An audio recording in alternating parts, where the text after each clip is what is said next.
Welcome back. I'm here today with Prasad Kaipa. Prasad is the author of From Smart to Wise and has been an advisor, management consultant to some of the top leaders in the world. Welcome to today's show. Thank you very much. It's a pleasure to be back again. So, Prasad, when we talk about the book, From Smart to Wise, what inspired you to write this book? In working with various executives, both in United States, India, Singapore, Europe, many other countries, I found there are some characteristics that differentiate successful, happy, and energized individuals who seem to make a difference. I first thought it may be their smartness that make them extremely effective in doing their job, but then I found out beyond the smartness, there are some characteristics that make them uniquely qualified to be leaders who develop other people around them to lead and to make their work and their companies to be successful while they themselves are growing. So, in study which ranged about 20 to 25 years, I found out the smartness can be turned into wisdom. And that wisdom is what is most needed in these times of complexity, and that's what led me to write this book. Now, I want to step back a little bit. For the listeners, you have a PhD. Yes, I do. And where did you get your PhD from? I got my PhD from Indian Institute of Technology in Madras. One of the best schools in the world. Yeah. And then, what year did you come out of the school? I graduated from there in 1983. Okay. And I came to United States, came to University of Utah, Salt Lake City, which became my second home. Were you teaching there? Yes, I was. I was first in physics department as a postdoctoral fellow, and then I came to the School of Medicine, and then I had a good fortune to get an opportunity to teach for next 6 years, and I was an assistant professor in School of Medicine. What brought you to Silicon Valley?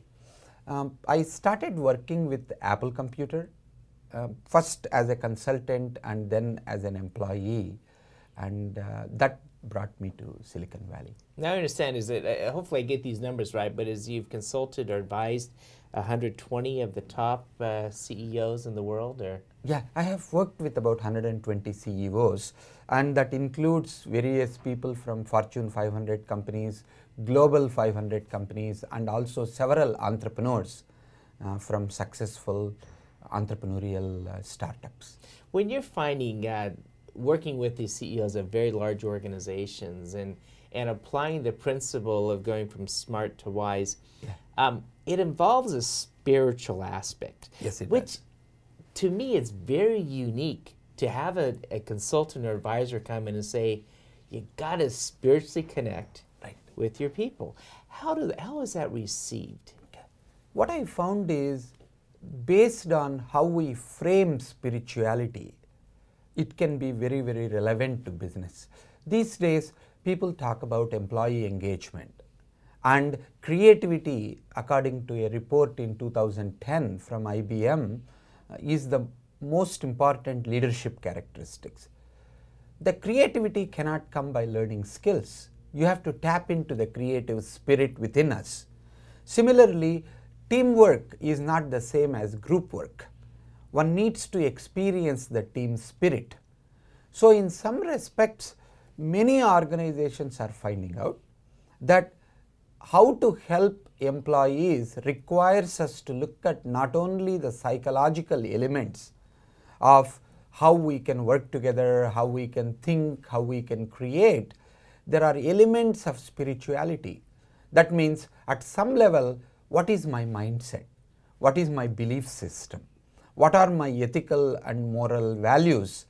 Really guide at a subconscious and unconscious way to bring us happiness, to bring us passion, to clarify our purpose in our workplace.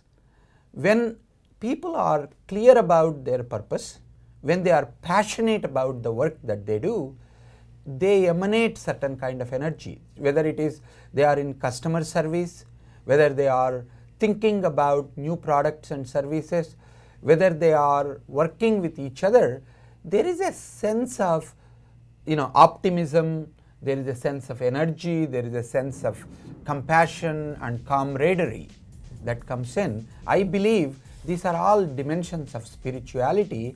We just don't name spirituality because we don't want religion and politics to color workplace.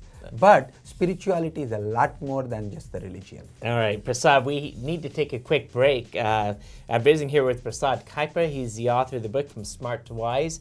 We'll be right back after this message, and then we'll get into why it's important for leaders to be wise in their decisions. I love fishing, with my family. I think it would be easier to use a net. It was so much fun. The times when we are together, it makes it all the more worth it. Having Dad teach them how to cast a fly rod, and as long as we're doing stuff together, we're having fun. Some people see a father and a son fishing together, while others see a succession plan. Welcome back. I'm visiting here today with Prasad Kaipa. Prasad is the author of the book From Smart to Wise. And why is it important for leaders to be wise in their decisions? First, I'm co-author of the book From Smart to Wise. Navi Raju is my co-author, and I believe one of the wise decisions I made was to bring him in as my co-author. I have worked on the wise leadership.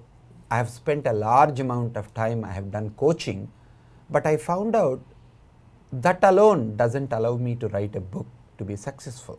I found that smartness has to be framed in a way, and that allowed me to recognize by bringing in another person who might not have as much experience in leadership, but together we created a partnership that took me to a lot bigger place. And I believe the reason why it is an international bestseller now is because of the contributions Navi made in addition to whatever I could make.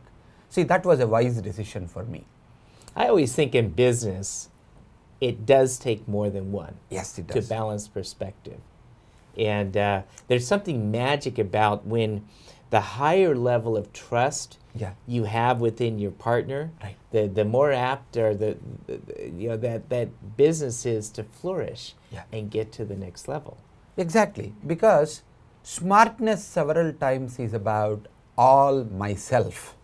So it is about, am I looking better than you? Can I compete with you? Can I use my intelligence for getting ahead of everybody else? So it is me is the primary focus for smartness. If I can look at how to take that smartness and figure out what is the higher purpose, what is the noble purpose that I can operate with, that means my family, my team, my organization to also be successful while I am moving ahead. If I have that higher purpose, then I can take the same smartness and add to it the larger purpose, certain amount of humility and gratitude for what you are bringing, what other people are bringing, that allows me to operate with a lot more wisdom.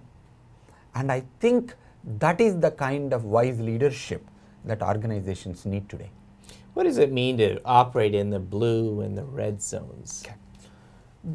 Like if you look at many executives or entrepreneurs for that matter, many of them can be excellent in their own domain. That's what we call domain experts.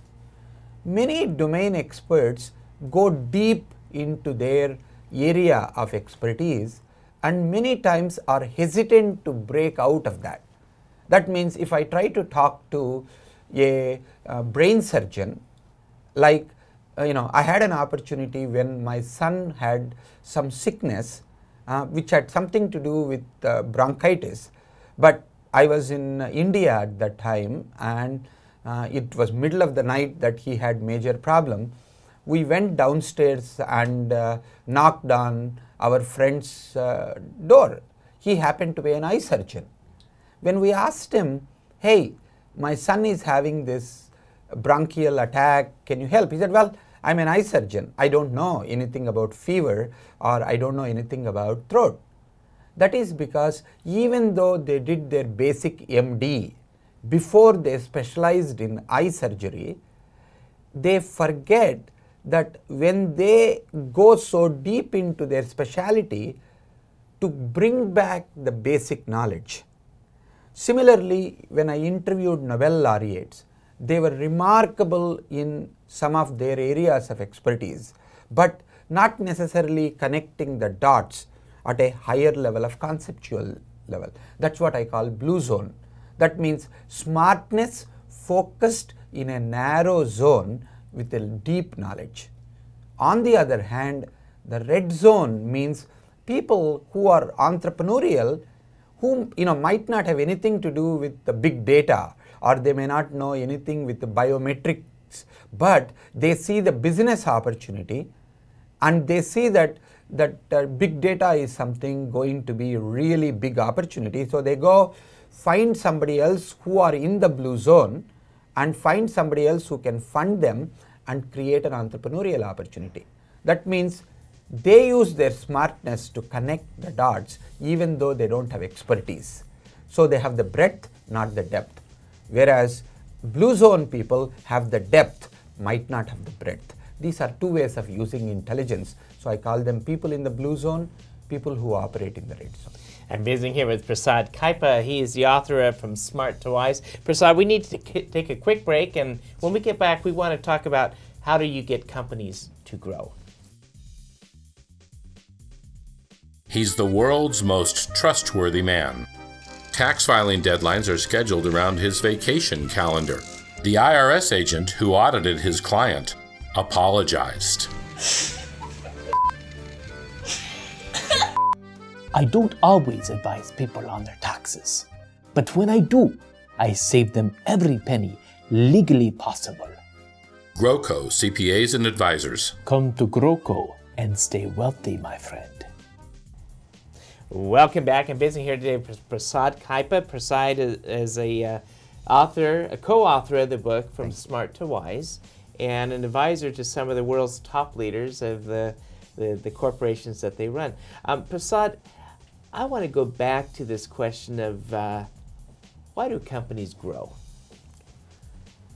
The companies grow because they are adding value to their ecosystem, and the ecosystem means at some level customers, which they call as their primary mission or purpose.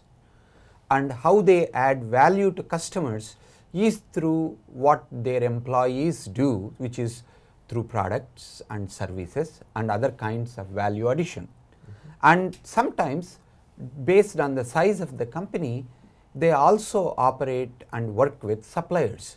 So in some respects, shareholders are the ones that many companies pay primary attention to, but they have stakeholders, which are customers, suppliers, employees, and the society and this, the city in which they are located in. I think they grow because they allow other people to grow as well, not just because they are making profits. How does reframing relate to growth? When we talk about growth, several times narrowly we look at how much have we grown in terms of our profits or our share prices or our market share. The key is when we are looking at the growth in terms of wise perspective, that growth has to become sustainable, especially in these times of complexity and globalized world. Like imagine 6 years ago, smartphones became really prominent after Apple released iPhone. But within 6 years or 7 years, they are already talking about the saturation in the iPhone and the smartphone market.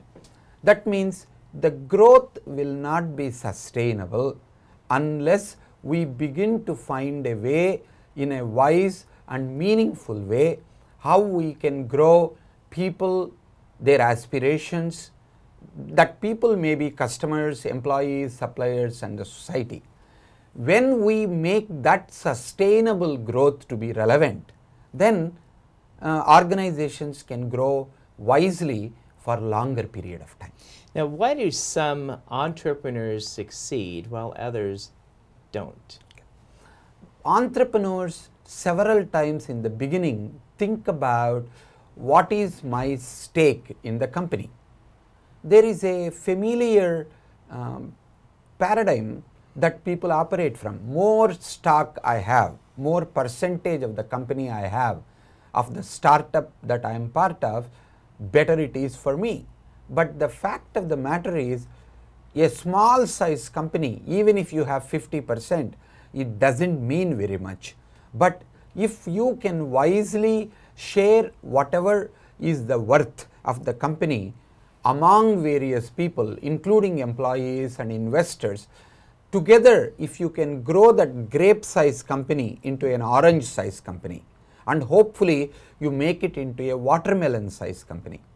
When you make a company bigger, your share obviously will reduce from 50% to 30% and sometimes 10%. But 10% of watermelon is going to be many times bigger than 90% of a grape or a 50% of an orange. But most of the times, entrepreneurs who have figured out that by sharing, by having a noble purpose, they can grow the company and have an enlightened self-interest to grow themselves, they are the people who become successful. And other people who only look at my success at the cost of everybody else, they compete within the company for share, both mind share as well as the profits, they are the people who lose out. You know, it reminds me of the experiment they did with the monkey, where they had the hole that the monkey could put his hand through, Right. and they had it pick up a piece of fruit. And if the monkey tried to take the hand back to eat the fruit, he couldn't get it back through because his hand was too big. Right. And the same analogy seems to be true in business when the entrepreneur learns to let go, as you said, Right. and lift everybody else. Yeah. The organization will flourish. Exactly. So the reframing that ultimately comes down to is, can I go from my success at the cost of everything else to our success together? So from I to we is one of the first major shifts that we need to bring. And that's probably one of the most important noble purpose that we need to operate from. So Prasad, a CEO that wants to call you up and consult with you, how do they find you? They find me mostly through prasadkaipa.com. Obviously, this book information is there at fromsmarttowise.com as well. And they can also call me by using a phone number 408-393-6984. Thank you very much, Alan. Thank you for being on today's show. Visiting with Prasad Kaipa, the author, co-author of the book From Smart to Wise. We'll be right back after these messages. Thank you.